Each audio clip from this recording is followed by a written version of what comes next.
Y muchas gracias. Gracias por esta oportunidad de hablar con un grupo tan distinguido y sofisticado como ustedes. Tengo entendido que esta presentación va a ser grabada, entonces va a ser publicada por el resto de las Américas. Así que yo les voy a dar un resumen a ustedes, porque en realidad este es un grupo muy sofisticado. Yo sé que ustedes conocen mucho de lo que voy a decir. Este es un resumen de cómo la Constitución nuestra de los Estados Unidos ha establecido un sistema de gobernar para proteger la democracia y los derechos de los individuos y evitar la concentración del poder. Obviamente yo podría hablar aquí días y horas sobre este tema, pero hoy yo voy a presentar un resumen general. Este sistema nuestro depende de tres cosas en principio. Es la separación de los poderes, un poder judicial independiente y el federalismo para mantener el Estado de Derecho. Vamos a hablar primero del Estado de Derecho. El Estado de Derecho en los Estados Unidos es la fundación de nuestra Constitución. Es un conjunto de principios que tienen como objetivo garantizar una sociedad justa y ordenada al hacer que todos sean responsables de obedecer la ley. Imagínense eso. Garantiza que ninguna persona, incluyendo el presidente de los Estados Unidos, esté por encima de la ley y que la ley sea aplicada a todos por igual. Déjame darle un ejemplo. Un caso muy importante de hace muchos años es el caso de los Estados Unidos contra el presidente Nixon. En ese caso, la Corte Suprema nuestra sostuvo que ni la doctrina de la separación de los poderes ni el privilegio ejecutivo del presidente otorgaban inmunidad al presidente Nixon. Por lo tanto, la Corte Suprema sostuvo que el presidente Nixon tenía que obedecer la citación emitida por un caso penal y presentar sus grabaciones de sus conversaciones del Oval Office, de la oficina del presidente. El presidente Nixon cumplió con esa orden, renunció poco después de que se publicaran las grabaciones. Imagínense eso pasar en otros países en las Américas. Vamos a hablar ahora de la separación de poderes, de las tres ramas, que es base de nuestra Constitución. Nuestra Constitución establece tres poderes del gobierno, separados pero iguales. El poder legislativo, el poder ejecutivo y el poder judicial. El gobierno está estructurado de esa manera para evitar que una rama del gobierno se volviera demasiado poderosa y para crear un sistema de checks and balances, lo que se dice en inglés, controles y contrapesos. Bajo este sistema de controles y contrapesos, cada rama tiene su propia autoridad, pero también debe depender de la autoridad de los otros poderes para que el gobierno funcione. La rama legislativa, el Congreso, es el único organismo en nuestro país con autoridad para promulgar las leyes. El Congreso está dividido entre dos cámaras, la Cámara de Representantes y el Senado. La rama ejecutiva, la presidencia, se encarga de hacer cumplir con las leyes. El Poder Ejecutivo es contrarrestado por la supervisión del Congreso, que incluye, entre otros, el control sobre el presupuesto federal y la autoridad de impeachment, la acusación. Es un proceso que se lleva a cabo en el Congreso para presentar cargos por irregularidades contra un funcionario del gobierno federal. La investigación de esa acusación y los cargos se inician en la Cámara de Representantes. El juicio se lleva a cabo en el Senado. El funcionario podrá ser destituido de su cargo si la mayoría de los senadores lo aprueban. La rama judicial, las Cortes, tienen el poder para interpretar los estatutos y la Constitución.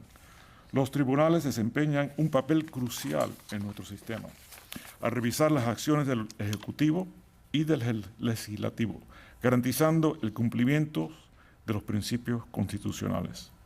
En conclusión, esta separación de los poderes del gobierno limita la posibilidad que alguna rama acumule poder sin control. El Poder Judicial independiente. La independencia del Poder Judicial es clave, es esencial para preservar la democracia y evitar la usurpación inconstitucional del poder por parte de las otras ramas del gobierno. El Poder Judicial, el poder de revisión judicial, judicial review, como se dice en inglés, de las leyes por parte de las Cortes, fue establecido en un caso muy famoso hace más de 200 años, el caso de Marbury versus Madison. En ese caso, el presidente del Tribunal Supremo, John Marshall, declaró la famosa frase en inglés que voy a traducirla a español.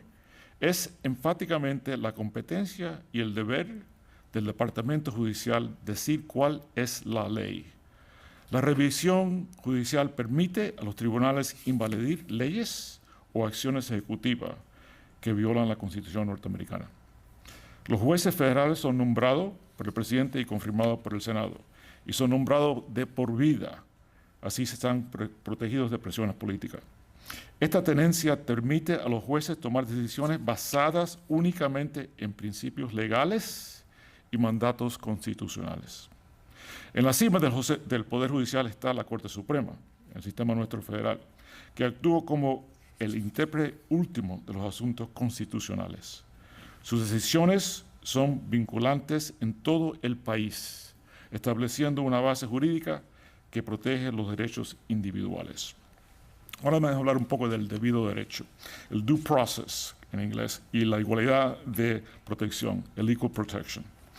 Nuestro sistema constitucional no siempre se basa en el gobierno de la mayoría simple. Eso es muy importante, aunque es una democracia. Hay ciertos principios que son tan importantes para nuestra nación que la mayoría ha acordado no interferir en esas áreas. Por ejemplo, la Declaración de Derechos, en inglés, the Bill of Rights, las primeras 10 enmiendas a nuestra Constitución que establecieron los derechos individuales fundamentales, se aprobó porque conceptos como libertad de religión, de expresión, igualdad de trato y debido proceso legal se consideraba tan importante que, salvo una enmienda constitucional, ni siquiera debería permitir que una mayoría la cambiara. El Estado de Derecho ayuda a preservar estos derechos para todas nuestras personas. Los dos pilares importantes del Estado de Derecho son el debido proceso, en inglés el due process, y la igualdad de protección, en inglés equal protection. El debido proceso incluye los tres siguientes principios. El aviso. El gobierno tiene la obligación de notificar a los ciudadanos por anticipación, sobre las acciones o decisiones gubernamentales que lo va a afectar. El derecho a una audiencia justa. Toda persona tiene el derecho a tener un juicio o audiencia en el tribunal ante un juez o un jurado. Y también la protección contra la privación de la vida, libertad o la propiedad. El gobierno no puede privar a una persona de su vida, libertad o propiedad sin el debido proceso legal. El derecho constitucional a la igualdad de protección impide que el gobierno apruebe leyes o adopte medidas oficiales que traten de manera diferente a personas o grupos de personas en situaciones similares. Estos principios, el debido proceso y la igualdad de protección, son tan importantes que están consagrados en las enmiendas 5 y 14 de nuestra Constitución. Déjame hablar brevemente del federalismo y el papel de los estados. La Constitución nuestra también divide el poder en los Estados Unidos entre el gobierno nacional, el federal, y los 50 gobiernos de los estados, los estatales. Este sistema dual evita la monopolización del poder a crear dos niveles de autoridad, el federal y estatal, cada uno con sus propias responsabilidades. El poder federal es responsable de todo el país y de los asuntos de interés nacional, como por ejemplo relaciones exteriores, la moneda, las Fuerzas Armadas y el derecho penal federal. Los 50 gobiernos estatales son responsables de los asuntos dentro de sus estados, como por ejemplo la seguridad pública, las escuelas, el transporte y las elecciones. El gobierno federal y los 50 gobiernos estatales también comparten algunos poderes, como los impuestos, la elaboración de leyes y la aplicación de la ley. En conclusión, el federalismo crea una dinámica de equilibrio que ofrece un contrapeso a la autoridad centralizada. En conclusión, la Constitución nuestra es un sistema de gobierno diseñado para proteger la democracia y evitar la concentración de poder. Lo logra distribuyendo el poder entre diferentes ramas y niveles de gobierno, protegiendo un poder judicial independiente, manteniendo el Estado de Derecho. Este marco estructural ha sido fundamental para mantener una democracia liberal durante 236 años. Y después, las elecciones de ayer se pondrán a prueba si este sistema sigue funcionando después de 236 años. Muchas gracias por su tiempo.